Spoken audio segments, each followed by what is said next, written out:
Welcome, dear friends of the Kreisky Forum, to Philoxenia in the cold January with a very special guest, Alex von Tunzelmann. Welcome, Alex, to Vienna. Thank you. Thank you for having me. You're getting nice background music? Yeah, it's good. It gives us an introduction and a mood. Good introduction. Yeah. I invited Alex because in Britain, she is a very well-known historian, but also publicist. Her articles appear regularly in The Guardian, in the New York Times, in other media. She's often asked to comment also on radio and television. Sometimes we're even together on the radio Sometimes we appear together, Tessa. Which is very nice. And she wrote several books that always deal with tricky issues. One, you dealt with India and the history of colonialism, but also, interestingly, the Cold War in the Caribbean, one book. Yes, around the Cuban Missile Crisis is the big-ticket event. That's a big ticket. But I tried to widen it to a more broad discussion of the context that's sat in. It's very, very good. But then the one that we are discussing today, which is translated into German and called Heldendämmerung, the name in English is Fallen Idols. And it's a book about a subject that just recently became very hotly debated, about toppling statues. And that sometimes people seem to think that this started 2 years ago in the wake of Black Lives Matter and American protests against the killing of George Floyd. But what Alex shows in this book, and I hope we can sort of discuss it in detail now, is that it's of course a much longer history how humankind deals with the monuments of previous generations and how different cultures deal with often, really sort of a politics of destruction of the previous inhabitants of cities, of their cultural heritage. But so it's a very mixed bag of how people deal with monuments, and Alex is shedding light on a few particular ones, which we want to look at now. And in general, I mean, maybe we should kick off the debate in thinking that people always come and say, like, okay, these mobs are taking down statues, like they toppled the statue of Edward Colston in Bristol and threw him into the water. And that is a type of vandalism. And when you hear this, how do you react to it? Well, I mean, as you suggest, the history of pulling down statues is very old. It's not a new phenomenon. In fact, it's very nearly as old as the history of putting them up, although, of course, slightly less old. You do have to put one up before you can pull it down. But so, for instance, if you look at ancient Egypt, it was completely normal for pharaohs to smash statues of their predecessors to establish a new dynasty and a new line. The Bible actually mandates the destruction of statues. In the book of Deuteronomy, it says you must pull down graven idols and so on. And so, if they are false. If they are false gods, basically. yes. Yeah. So, in the ancient world, destruction of statues was very normal indeed. And that's also really where where the history of statues, which is actually incredibly old, and you can trace back, 40,000 years to ancient Germany, but it really kind of began with the ancient Greeks in terms of what we would recognize in the modern tradition of statuary. So, really kind of a few sort of 100 years BC, Greek communities began to put up what they called icons of people who'd been kind of, honorable in the community or had performed some service. And then within a couple of 100 years, rich people just started putting up statues of themselves quite quickly after that too, which is the same phenomenon that recurs throughout history, that it begins as a sort of social good and then is commandeered quickly by other interests. So if people are kind of looking at the modern tradition of statues, I'd say this, and of pulling down statues, that sits in a very, very long history, which certainly in Europe we can look at it going back to the English Reformation. We can look at the French Revolution, when many, many statues were pulled down and destroyed. We can also look at more recent history, for instance, the fall of the Soviet Union. After then, there was a huge wave of pulling statues down. Or as recently as in Ukraine, in the mid sort of 2010s, there was a phenomenon called the Lenin Fall. So this is before, of course, the current Russian invasion, when every statue of Lenin in Ukraine was pulled down, apart from 2 which are in the Chernobyl exclusion zone and you can't touch because they're too radioactive. Yes. So they went from, I think, about several thousand Lenin statues to 2 in the course of about 3 or 4 years, from about 2014, 2017.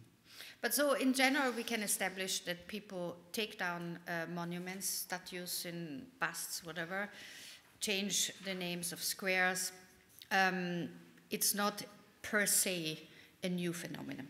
No, not at all. And it recurs at a lot of points throughout history. The interesting thing about what happened more recently at the sort of Black Lives Matter protests is that that's the first time, I think, that the iconoclasm, the Greek word literally meaning breaking statues, became a global phenomenon.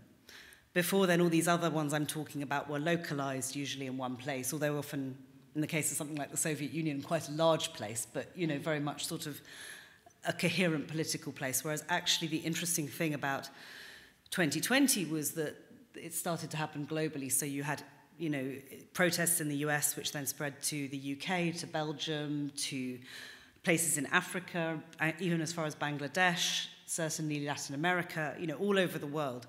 And it became kind of very much about local histories there. Even places like New Zealand, they were pulling down statues. So I think that's the first time it's really gone global. So it's a fashion, but what caused it? How did it become now such a hot topic? Because when I remember that when I saw some of the American protests, the Black Lives Matter protests, and I thought it's actually, I always preferred when things get damaged to people. So I thought it's actually not so bad if the anger is being taken out against white racists when they are statues and not when they're people. Well, I think that's a really important point, actually, because it's part of why statue smashing is so symbolic. I mean, this sounds very obvious, but it's really worth remembering that statues look like people. So to see somebody with a sledgehammer smashing the face of a statue feels to us like an act of violence, whereas to see them smashing an obelisk would not have the same emotional punch to it. It feels very emotional. So that is a reason that protesters do it, and it's a reason that people object to it so strongly, I think. I think it has a very great emotional pull. And also we have to remember that in many parts of the world, not just Europe, but certainly also Europe, statues have been revered. They are often taken to represent gods or demigods, and people bathe them and offer them food or offerings, and they treat them as an incarnation. So they're very powerful as figures, and I think that's why people still have this response, because this emotional core is there, even if you personally don't have that. We have the whole history of human civilization behind us, informing how we respond to these objects. So they really seem to have a different resonance to other forms of art. They do seem to elicit a stronger response. And is it now that it became so strong because this is a generation of young black, also other, sort of not only minorities, also other groups in the society that went to these demonstrations and participated in it? I think the Edward Colston statue was actually pulled down by white activists. Yeah? So there's a combination of people who go after them. Is this also a generation that shows the self-confidence to take history in their own hand? Yes, the Edward Colston statue was taken down by a mixed group, actually, of black and white, and probably all sorts of other identities in there. And I mean, one thing that was underreported about that taking down is that it was very, very heavily symbolic. So the statue was pulled down very quickly. In some places, if we talk about, for instance, pulling down the large statue of Stalin in Budapest in 1956, a very important statue pulling down. That took hours. That statue was 8 meters tall. It was so heavy. It took 2 hours for even 100,000 protesters to pull this thing down with ropes and everything. The Edward Colston statue, you can see a video, takes literally 30 seconds. So it must have been quite cheap. is one thing that we know. This was not actually quite such a, well-constructed piece of art. But actually there was a very symbolic protest. So it was dragged through the streets of Bristol and 2 black protesters knelt on its neck for 8 minutes, which is exactly the same amount of time that Derek Chauvin knelt on the neck of George Floyd when he killed him. So that was obviously a very thought-through piece of symbolism, very intentional. And then throwing it into the harbour, of course, now 17,000 slaves on Edward Colston's ships were thrown off the ships when they died in the Atlantic crossing. So that was obviously a very symbolic gesture as well, to throw him into the water. That's what was done with slaves who died during the voyage. So I think, when people say, oh, it's vandalism, it's mindless, well, no, I think it was quite thoughtful, actually, that particular protest. And of course you can disagree with it, but I don't think it was mindless vandalism. I think it was quite considered vandalism, is the way you could look at it. So I think, when young people are doing that, that seems to me like a very thought-through response. And of course, at one level, it is a symbolic assassination. Statue pulling down always is. You very often find that statues are beheaded when they're pulled down. It is a deliberate piece of symbolism that is about killing an idea, at least. As you say, thankfully not a person. Yeah. And also, especially if you think that in America, George Floyd or many others actually, are just getting killed because they are black. And the policemen who do that often are often not being persecuted in the right way, or being convicted for murder and disappear for a long time in prison. So there's this element of the rage that is also because of the injustice of not what these particular people on the statues actually did 100, 200, 300 years ago, but it's about the injustice in the society today. Absolutely, and it's a way of expressing that visually. And of course that works because statues themselves are a piece of symbolism, but pulling them down is also a piece of symbolism. And all of this is about a kind of symbolic understanding or debate of society. I mean, I remember, I think the mayor in Bristol said he supported the toppling of the statue of Edward Colston, which surprised a lot of people, because the establishment, of course, and also understandably often, mayors are thinking, if we start with one, we might come to a lot and I'll have to deal with all of this mess. So they often either stay quiet or they're against it. In the case of this guy in Bristol, he supported this action, and I thought it was quite brave. But he also said, it's an injustice that hurts our society. It hurts the members of our society, and we have to do something about it. So it also depends very much how you respond to this. If it's creating a problem, or actually creates maybe more unity in the society. Yes, and I mean, I think another thing with Edward Colston is that statue had been, so it went up in 1895. It didn't go up in Colston's lifetime, a long, long time afterwards, I think about 170 years after he died. And it had been controversial since at least the 1920s. That's when really the debate started. So it took 100 years for that debate to go from controversy to actually pulling it down. And during that time, there had been a lot of efforts in Bristol to have it removed or moved somewhere else in a sort of more, should we say, civic fashion, not violently, but to do so. At least 30 years of a very strong campaign on that point, which had been very controversial in Bristol and very much opposed by the merchant venturers, who are the society that sort of carry Colston's legacy and so on. But funnily enough, when it was pulled down, even they said they agreed with it being pulled down. So actually, they changed their position as well when this was presented to them. So, it's the statue now is in, it's actually not currently on show, I don't think, but it's in a museum in Bristol called Emshed. And it's displayed on its side with all the graffiti and with the placards. And it's much more interesting than it's ever been, because now it really tells you something about the history of Bristol and this whole story. So now it's an object actually of great interest. I mean, usually people don't react so positively from the official side. A lot of people in the population also are against toppling statues.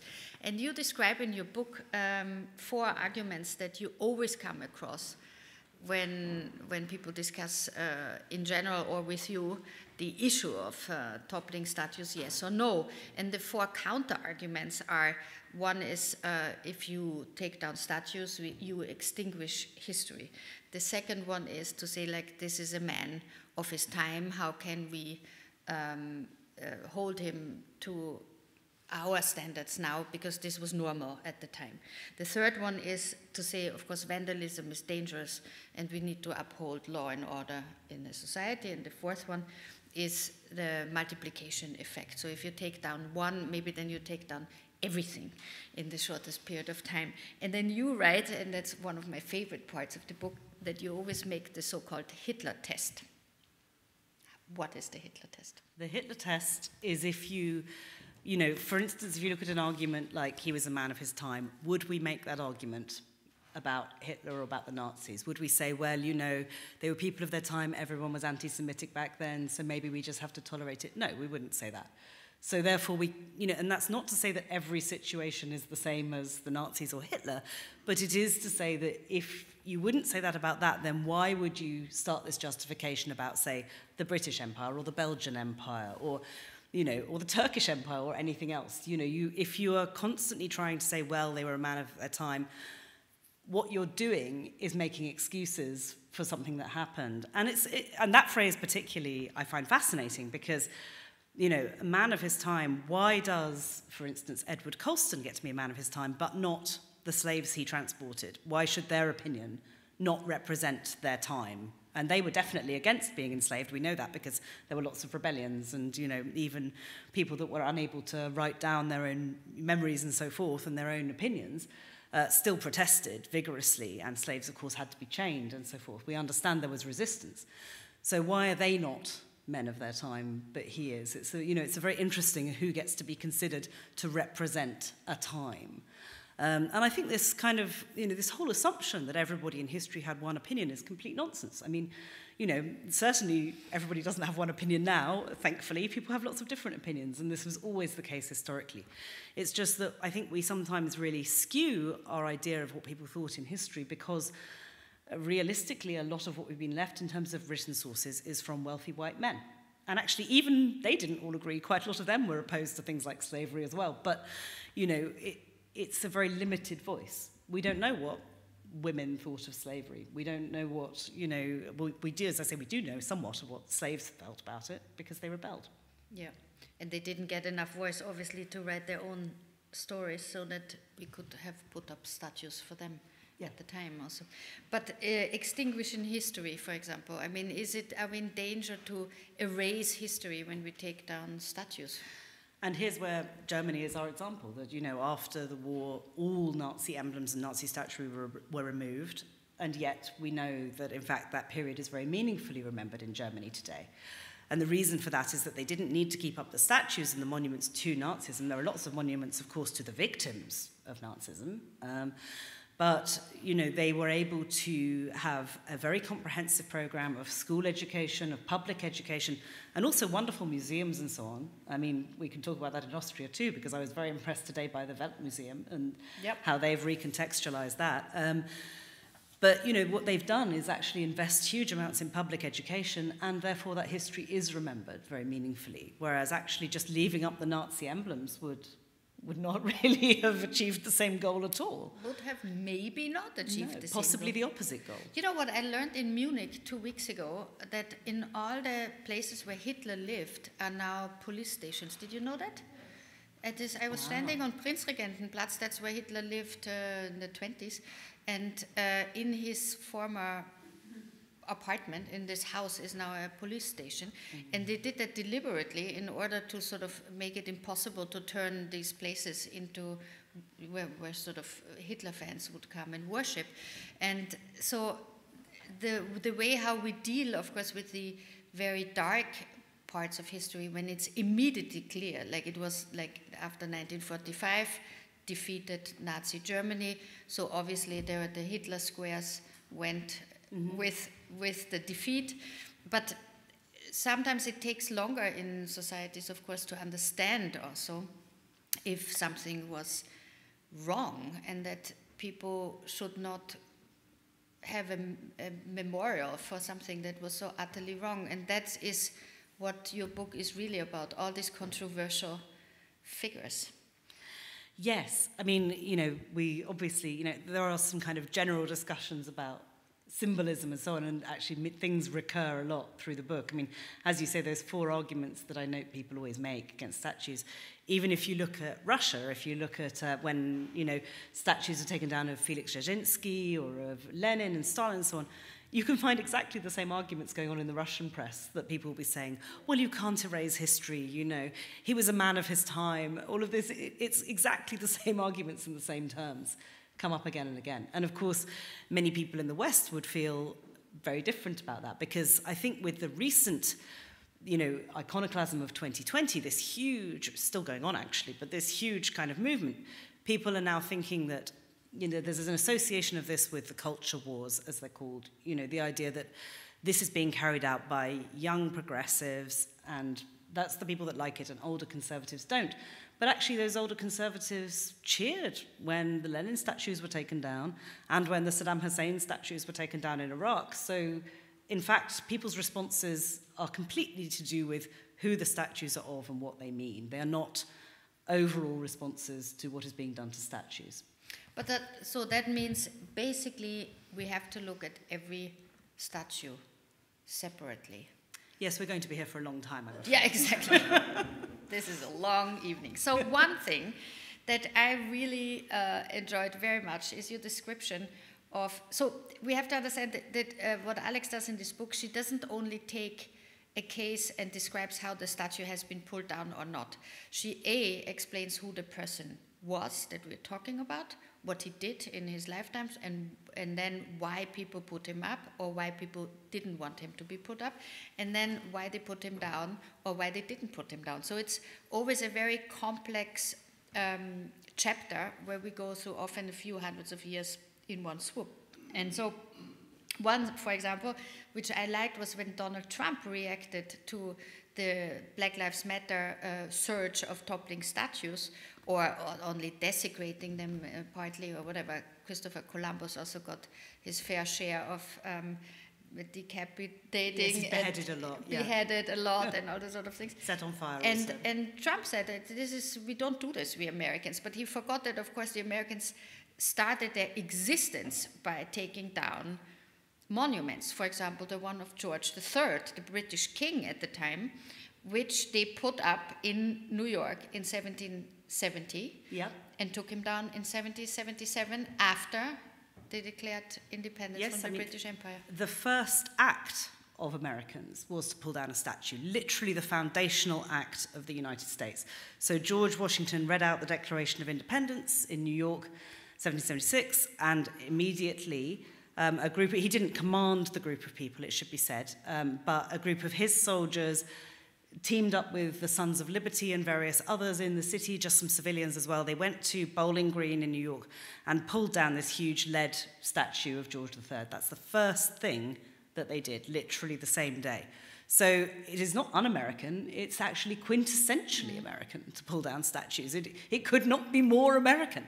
And the lead from that statue, so bits of it actually have survived in certain places. I think the New York Museum has like an arm and a bit of the horse's tail and a few bits.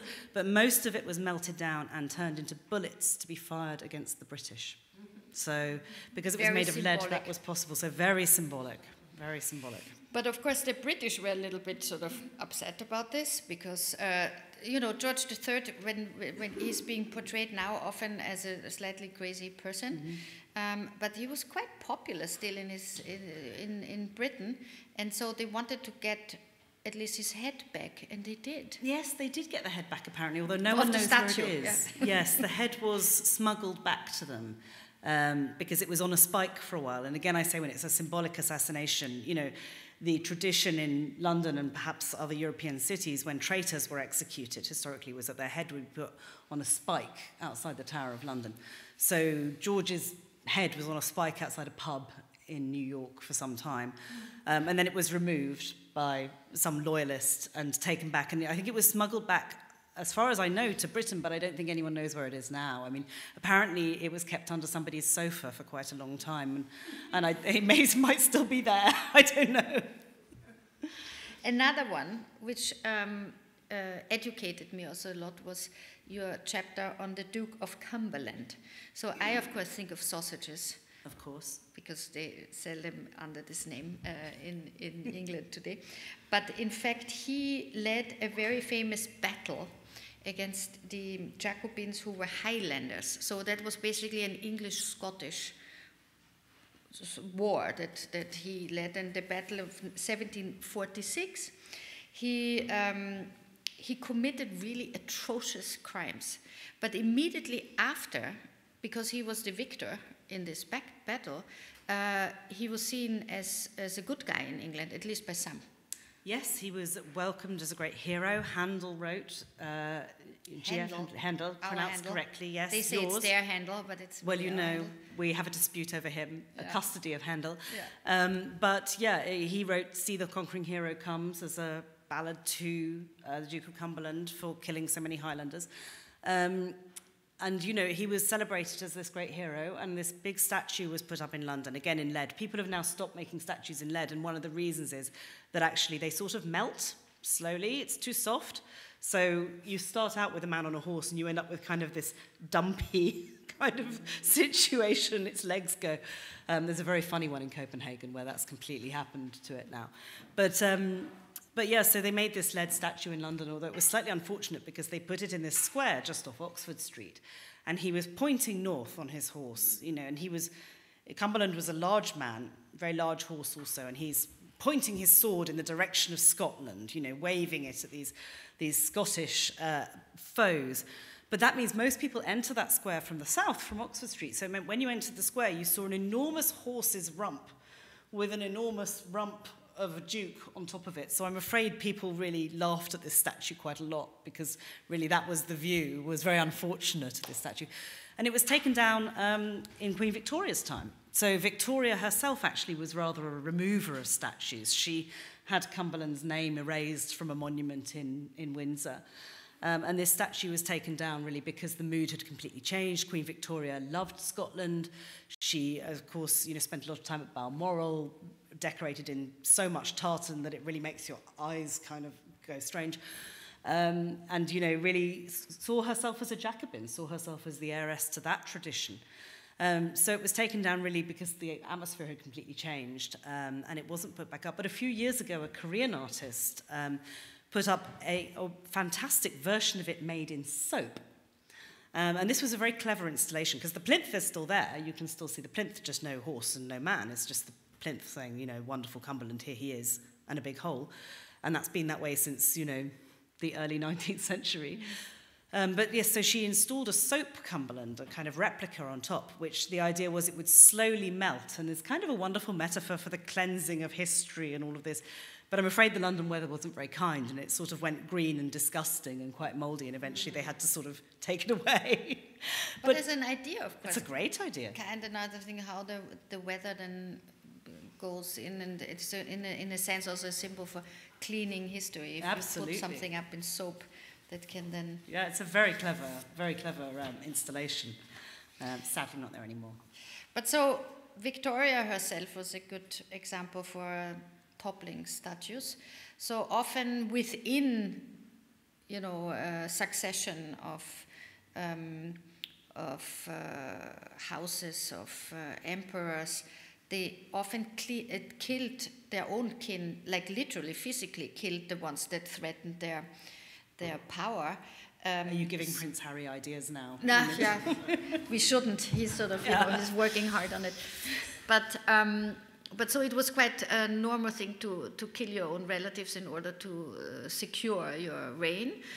So toppling statues was actually really the lesser sin in a sense. Much lesser. I mean, again, you know, if it's statues rather than people, as you say, we should probably be quite happy about that. Of course, sometimes it's both. But actually, surprisingly often, it is just the statues. It is quite a symbolic act that is important. I mean, of course, the thing to be remembered, as I've quoted one Russian activist in the book saying, is that actually it's a symbolic act that doesn't change anything. because just pulling a statue down makes no difference. You have to follow it up. For real change requires much more. You know, pulling a statue down, of course, doesn't actually end racism or end Stalinism or anything else. But what it is about, as I say, it's about symbolism. It's about a kind of, you know, a symbolic act. And actually the story I'm sure we'll get to about the Saddam Hussein statue is very complicated on that score, in that one of the very few Iraqis involved, it was mostly pulled down by American soldiers, has said he regrets it and wants to put it back up. Too late. Yeah. But, you know, he's so angry about what has happened in Iraq since then that he now regrets that involvement. Yeah, but as you say, Saddam Hussein, very good example, because, I mean, we all watched this, and for a moment we thought, it's good that this horrible dictator is gone. And as you say, we look then also on in horror, because there was never a successful attempt to build a structure and a society where Iraq was able to develop a democratic society and rule itself with democratic means. So what does this tell us about, you know, it would not have made a difference if Saddam Hussein would have still be standing somewhere in Baghdad, because he was the wrong leader for this country. But should we really put more of our concentration, our focus on what actually happens after statues are being toppled? Yes, I mean, that's the crucial point, when you can either have political change or you can just pretend it never happened and went back to exactly what was already happening. And I think that's very varied. And I certainly think in Russia, there's a lot of disappointment with the fact that, you know, so many statues were pulled down, and yet, you know, actually here we are back in a situation of a very controlled society, a real kind of, you know, dictator and so forth, and actually the change hasn't been very permanent. And I think certainly in Iraq there's also a great deal of frustration about that, you know, and much as the guy I quote, you know, is cross that he pulled down the Saddam statue and says he wants it back. I'm sure lots of people don't want Saddam back, and, you know, too late anyway. But there becomes a different sort of nostalgia about what happened, and people, I suppose, you know, the change afterwards wasn't positive. Yeah. And so that's why it's remembered. But yes, if you look at the footage of the time, that incident was presented as the most extraordinary moment. The footage was broadcast every 4 minutes on Fox News and every 7 minutes on CNN during the day or two afterwards. And all the American commentators were saying this is a Berlin Wall moment. They kept saying Berlin Wall. Even George W. Bush called it the Berlin Wall moment. Everybody did. And of course it wasn't. It was American soldiers who pulled it down. You know, it wasn't a kind of spontaneous thing at all. And I think that's part of the problem, is that you know, the toppling of Saddam was done by an invading force without a lot of involvement of Iraqis. And I'm afraid that was also true of the post-war situation. Yeah, absolutely. But interestingly, so sometimes statues are being pulled down and nothing really fundamentally changes afterwards. Then again, you have cases like in Belgium, where you still, to our utter disbelief, you have Leopold II on his stand, who sort of was responsible as a ruler, not physically, but responsible in his politics, for killing something between 3 and 13 million people in Belgisch Congo, in the Belgian-ruled part of Congo, which is just incredible. And if you look, as you describe, how differently it went, that they put up one statue in Brussels, but the identical copy of it went to, at the time, Leopoldstadt, now Kinshasa. Mm. And so tell us about this, because this is just, for me, one of the most astonishing stories, how nobody has sort of the guts or the courage or also the decency to say, like, some mass murderers should just not be standing in the middle of, you know, it's also in a sense our European capital. Yeah, absolutely. I mean, you know, Leopold is a particularly, should we say, very difficult to make an argument for him, in favour of him, a particularly difficult figure. Because yes, I mean, the death toll in the, you know, in what was then the Congo Free State, which was his private empire. Let's remember, he didn't rule it on... It was private property, so he's personally responsible, unquestionably, for how that was run, was roughly the same as the death toll for the First World War. I mean, it's absolutely massive, those numbers. And that's not even to mention the number of people who had their hands cut off because they didn't fulfill rubber quotas and all this kind of thing. You know, the cost of that rule is enormous. But yes, so 2 identical statues, one in Brussels and one, as you say, in Leopoldstadt, as it then was. And they had quite different fates. I mean, so the one in Brussels has become a big focus of the Black Lives Matter protests. It gets covered in red paint the whole time now, and has lots of artistic interventions happen to it. And, you know, and they're spending quite a lot of money at the moment taking red paint off it every few months when somebody does this again. And I'm sure, like, there is now consultation on it. I think it probably will. Some of the Leopold statues have now come down, and I think it probably will. The one in Congo had a very interesting history because it was when Congo became independent, it was taken down eventually. It took quite a while, actually, but eventually they took it down. And then it was put back up in, I think it was the 2000s or the 1990s, I can't remember the exact date, it's in the book, by a Congolese minister who decided, because it was kind of left on it, you know, in the gardens of the 2005. museum. 2005, thank you. And some minister took it upon himself just to put it back up one day. He said, you know, well, we can't erase history again. All the same arguments, you know, and this from a Congolese minister. Oh, we can't erase history, so we'll put it back up. They put it back up in the morning. There were so many protests that it was down again by the afternoon. It was literally up for a matter of hours, a very short period of time. So it was taken down again and returned, put up in the gardens of the Historical Museum at the time. I think the museum has now moved, so I don't know quite where the statue is now. But yes, I mean, so extraordinary that actually, even in a post-colonial state, this can happen, that you can have somebody make these same arguments that you will see, you know, in favor of statues. But, you know, it was interesting talking to the Congolese people I did about this. They said, well, you know, there's a real problem because we're not taught well about our history, that actually people don't necessarily understand how bad the colonial period was. You know, again, you get this kind of nostalgia that comes in, and that people, because it's not taught very well and not remembered very well, funnily enough, the Congolese diaspora in Belgium are much more kind of activist than the people in the Congo, who are kind of, you know, as I say, not necessarily learning about it, whereas in Belgium they are. So they're much more angry and vandalizing the statues much more readily. But I mean, so it's very complicated how these plates move and how, you know, how these different kind of responses come up. But I mean, generally speaking, I would say post-colonially statues, that's a bit of an exception in the Congo. Mostly they come down. Mostly they come down. But I mean, Leopold II, for me at least, is a clear-cut case.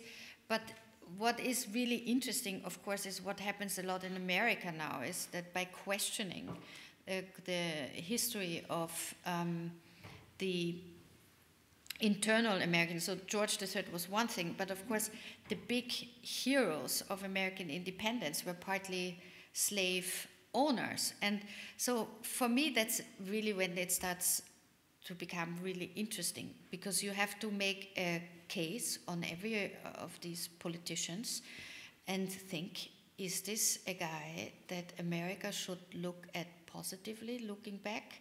Because they were founding fathers, they established sort of the United States of America that puts a lot of pride in a lot of Americans.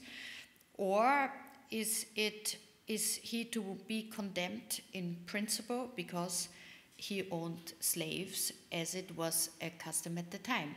And then it gets a lot more complicated, as you also described, because everyone also had different ways of dealing with this, at this time where slavery had become already a very questionable thing, but it wasn't so easy for everyone to make a decision on it, apparently. But for example, one person is Thomas Jefferson, of course one, but also Robert Lee. But the crucial one maybe is George Washington.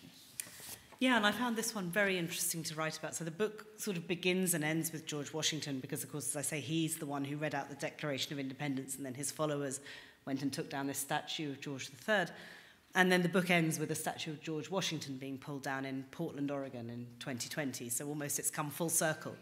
But yeah, so I think, and it was interesting that when that statue was pulled down, the graffiti and the protests on it were from sort of three different points of view. They were about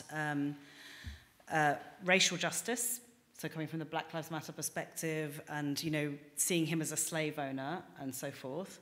And he was a slave owner and, you know, with quite a lot of slaves, about 300. Seeing him, and also very much coming from the indigenous point of view. So this is the thing in America now, sort of, you know, because Washington certainly did expand, you know, into native lands and so on. And so there's a lot of indigenous anger about the founding fathers and how they have been presented. And the third thing was very much about sort of police violence and all of this. So these kind of three issues kind of come together really in this American idea. And of course, you know, I mean, this is something that's, I think, a very difficult conversation in America at the moment because they have had such a kind of lionization, would be the word in English. I don't know. I don't know if there's a similar word in a lionization? Yeah, like a kind of, the founding fathers have been turned into almost gods. Oh, sort of also like... so like almost, you know, have become such an unquestionable How would thing. we translate that? Vergötterung? Yeah, Vergötterung. Okay. Thank you, Alex. Yeah. So We've that's the religious way of translating sort of it, but that's what it, deification. what it means. But yeah, I mean, it's in America, it's been very unquestioned, really, since, I mean, it has been questioned, of course, at various points, but it's one thing that has been pushed in schools and so on, you know, the founding. And one of the reasons that was done, really, was the American Civil War, was because, so before the Civil War, actually, people really didn't care very much about the founding fathers and weren't very bothered. In the 1860s, when they had the Civil War, after that, there was a big move to really kind of push the founding fathers as a time when America was united. So before this kind of, you know, very difficult conflict over slavery, of course, you know, we can reach back to this time in the 1770s when we can all agree that those guys were fantastic, right? That was the idea. And that narrative has been really pushed, and of course it's been pushed back against in the 1960s. There were a lot of critiques of it because historians started saying, well, hold on, they did own quite a lot of slaves though. You know, and Jefferson particularly, because Jefferson, of course, had many children with his slaves. And that was very controversial. And for years, historians said, no, that's not remotely possible. Of course, he wouldn't have. He was so high-minded, he couldn't possibly ever have slept with a slave. And then along comes DNA testing, and guess what? Yes, he did. Quite a lot, actually. And they were like something, the famous... Sally Hemings. So Sally Hemings was like 14 or 16 or something? Yeah, very young, 14. And, of course, he was much older. And, I mean, well, consent really isn't... I mean, if you're a slave, it's not like you can't not consent anyway. I mean, so as you say, property doesn't say no. Property can't say no. So the fact is, it's not really, you know, even her age is not even... I mean... It's pretty horrifying to us, but it's not even the point because no slave relationship is really consensual. Yeah, of course. Because you couldn't say no. So very controversial, of course, and looked into, and very difficult, I think, for a lot of Jefferson historians to accept that because they had created this idea of this very high-minded, perfect man. And then, of course, you know, it turns out real life is more complicated than this image. So Jefferson statues have been being taken down as well. And I think we're at a really interesting point in the United States with this at the moment because it's a lot of people really do revere the founding fathers. You know, they feel very strongly about it, and this is a very difficult part of history to approach. You know, the Civil War, you know, the Confederacy is also very difficult, but there has been a lot of work on that, and there are obviously positions you can take, but the founding fathers is new for them to feel, you know, and I think a lot of people, even people who, you know, would be on the left, would find that very difficult to address. So but then again, when you read how Washington, even given the possibility to free his slaves, didn't do it. No, he didn't. And also his wife had inherited slaves that of those profits he also lived off. And then sort of, basically pushed this on further and did not let people go. I mean, it's almost, if you look at it from our context today, you think like, of course we shouldn't have a statue of that man. It's pretty shocking to a lot of us. But I think, what we have to understand is that not just that historical figures are complicated, but actually, it's not just, oh, wow, we thought Washington was great, but actually, some bad stuff, he's a bit complicated. It's actually to understand that there's a reason that all the founding fathers owned slaves is that America was built on slavery. It's understanding that that isn't a coincidence, that that's actually part of the story of the nation. And that's the really difficult part to contend with, is that absolutely a person like Washington can be complicated, can be one of the finest generals in history and an extraordinary person who established a whole nation that has endured somewhat and all of this. And he owned slaves. It's not but he owned slaves, it's and he owned slaves. And it's understanding that that is part of the same picture. And really, that's when you really start to reckon with what that means and what that is, of the time. It's not to, I think, again, we sort of, often discussions in the media are sort of moral judgments, is this person good or bad? I mean, historians don't really ask, is this person good or bad? I quote a Danish historian called Kim Wagner who says, historians aren't time-traveling Santa Claus, making a list of who's naughty and nice. We're trying to understand why these things happened. The historian questions are how and why. Yes, and if a nation is mature enough to discuss the goods and the bads, and then you can also sort of, just know what happens without, but that sort of still doesn't solve the question if you have monuments for those who have a very complex and also pretty dark sides to their rule at the time. And this is one thing that we have in Vienna also, of course, here with this debate about Karl Lueger, who was the mayor of Vienna from 1897 to 1910. And he did very good things. He built the second aqueduct, the sort of high water line, bringing clear, wonderful Alpenwasser to Vienna. Mm-hmm. But he also happened to develop anti-Semitism as a political instrument in his campaigns. And I remember when I was a student sitting in Café Brückel, looking at the Lueger statue, and this is 30 years ago, and thinking, how is it possible that he's just standing there as if nothing happened? And with our history, it's as if we still don't want to grapple also the fact that Hitler, of course, learned from the atmosphere, the political atmosphere that man created with all the consequences we know. And so I wonder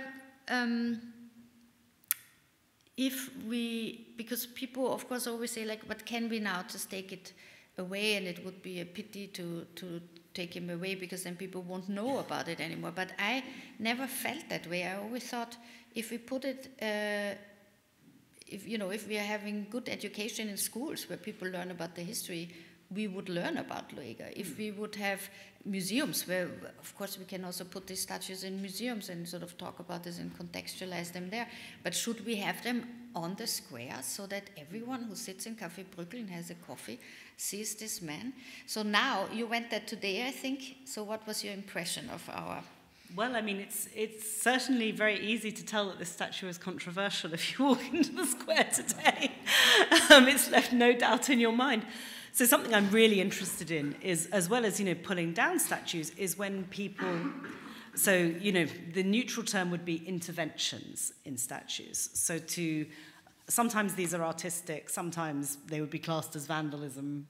Again, that's a judgmental term, so you can choose what term you prefer. But the interventions on that statue are very striking. Now, obviously, it's covered in graffiti and paint. This is all around it. And it has this very large project by artists to conceptualize it, which I found slightly confusing walking into the square. I didn't immediately understand what was being done by that artistic installation, so I had to read the plaques to really understand what was going on.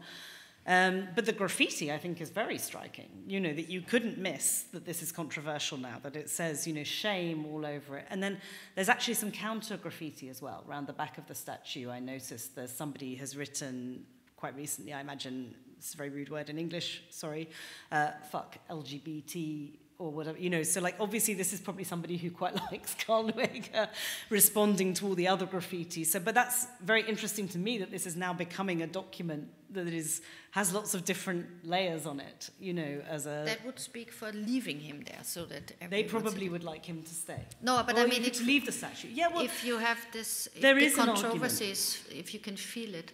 There is an argument for leaving statues but altering them in some way. And I read up on that statue that there was a competition for sort of, what can we do to this statue? And actually I really liked the winning idea, which they haven't done, which was to drill a bit out so that it would just tilt over like that, just so that it was off-center like the Tower of Pisa. So you could almost see it falling. And I thought that was such a clever artistic idea, but clearly it hasn't been done.